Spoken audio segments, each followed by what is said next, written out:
जय श्री राम।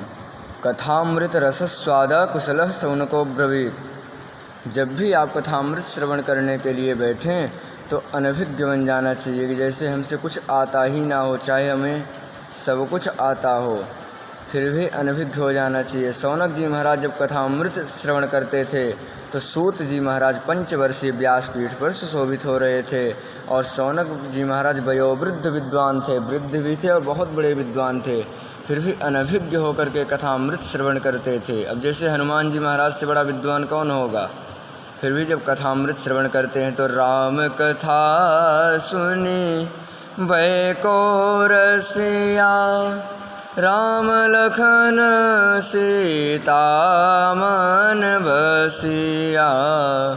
जब भी राम जी की कथा श्रवण करते हैं हनुमंत लाल जी तो ये नहीं सोचते कि मेरे को आज कुछ नई बात जानने को मिलेगी कथा में, इसलिए नहीं आते।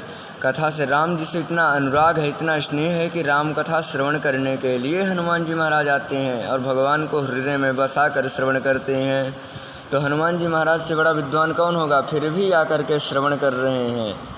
तो एक बार हनुमंत लाल जी महाराज जब माँ जानकी के पास पहुँचे तो देखे कि जब माँ जानकी जी अशोक वाटिका में बैठी हुई थी तो देख करके परम दुखी भा पवन सुत देख जानकी दीन। देख करके माँ जानकी जी को बहुत दुखी हुए हनुमंत लाल जी। सोचे कि माँ का दुख कैसे दूर किया जाए, तो एक ही बात सूझी कि कथा से ही व्यथा मिट सकती है। तो हनुमान जी महाराज सोचे कि वक्ता को ऊपर होना चाहिए और श्रोता को नीचे। तो हनुमंत लाल जी महाराज तरु पल्लव मोह रहा लुकाई, जा कर के वृक्ष के ऊपर बैठ गए छुप करके, और माँ जानकी जी नीचे बैठी हैं। तो वहीं से राम जी की कथा का वर्णन कर रहे हैं कि रामचंद्र गुण बरने लागा, तुरत ही सीता कै दुख भागा।